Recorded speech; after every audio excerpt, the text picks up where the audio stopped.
Hello, gorgeous soul.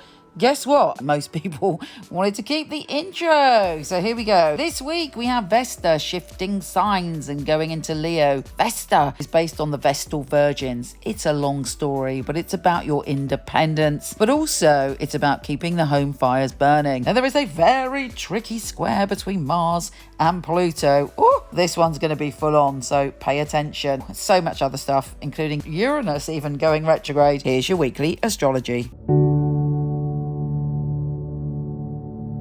Hey Capricorn, this week is all about power, but you have to play wisely. Otherwise, there could be big drama. And when I say drama, I mean drama. You know me, I don't normally talk about things like that, but on this occasion, I'm telling you, just be a little bit cautious. But let's start at the beginning. Let's talk about the fabulous Vesta. Vesta is connected to the Vestal Virgins that had to keep the fires burning in Rome. And as long as they kept the fires burning in Rome, there would be success for Rome. If they went out, that wasn't good. But also, after 30 years, they were free and they had unique status because they were owned by no one. They were free to do what they pleased, which was very unusual. I personally believe this goes back to a further time in history, way back when the sacred priestess embodied and became the goddess, and it was a sacred act to make love with the priestess and experience that complete sacred sacrament. Anyway, whatever you think of the Vestal Virgins, they all come together for the greater good, and you've got it in your place of power, primal emotions, life, death, rebirth, and it's giving you power. It's allowing you to know that you're powerful, and it's also going to help you collaborate with the right people. Now, the big word of warning, though, this week is on the 13th, where Mars is squaring Pluto. That energy is already around, to be honest, but it's peaking on that day. And Mars is in a position where it's not entirely at home, and it's about your home and family. And Pluto is in your sign, so there may be big ructions, arguments, drama connected to your home or family. So keep your cool. Don't get into a power struggle. Easier said than done. Funnily enough, being fully aware of this, I'm in the middle, actually, of a situation where somebody is doing something outrageous. And I'm a Mars in Aries and they're a Scorpio. So I do think this square is bringing that up for me. And I have to take legal action, which is, again, so boring. But sometimes you have to stick up for what is right. But look at the way you go about it. I've decided not to go about it in my normal way, which is to fly in and be very volatile. Decided to just do it legally. So I'm following my own astrology advice so far. Let's see what happens on the 13th. But I suggest you do the same. Keep a cool head in any situations that are causing, drama to do with power struggles. Now, the good news is on the 15th, it gets a lot easier with the Sun trine Mars. And you're feeling in your power. You're feeling assertive. You're feeling confident. You're really charismatic and magnetic around that time too. And there's a trine with that Mars in your home and family zone. So hopefully it will all blow over.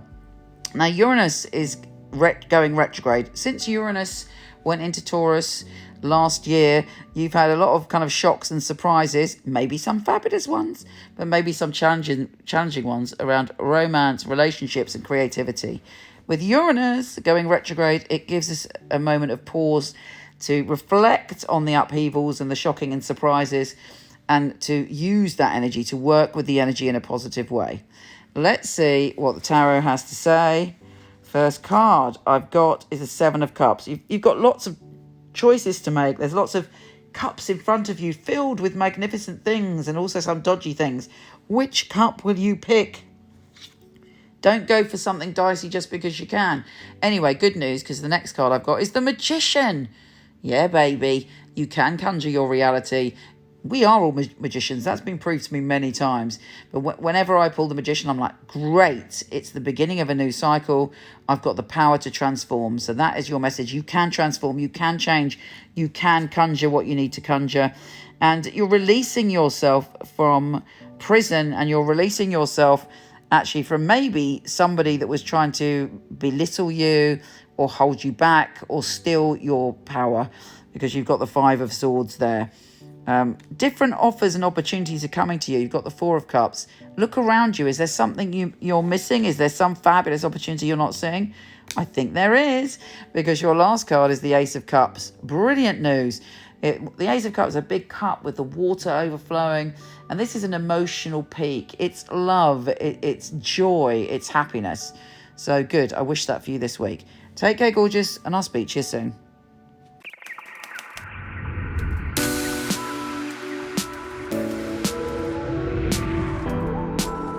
Hi, gorgeous. Before you go, check out my new film on my fabulous psychics. A lot of people ask me for readings. I don't do them anymore, but for over 20 years, I've had an award-winning team of psychics that I truly handpick. So check out the film, let me know what you think. The purpose of a reading, I feel, is very much to inspire people and to empower people. It's about hope. It's about guidance. Using a phone or being with you, it will be the same, because the matter is spiritual. It's very important for me that the client feels spirit with them. So it was a psychic reading. I don't remember the readings right after, because it's not myself giving that, it's actually coming from spirit. And it is a bit like a three-way conversation. I've got the person on the phone, I've got me, and I've got another voice that's telling me things. I even shock myself, things that I come up with, and I think, how did I get that? I'm channeling messages only for one purpose, to help people. It's been able to help somebody have a map back to where they've got lost from. My priority is to connect to your truth and have the best life that you can have. I think in my readings people feel a sense of a safe space where they can really be themselves, let go. You need a feeling of being understood, because reading should be empowering. I will make sure when the reading is finished that you're happy with everything.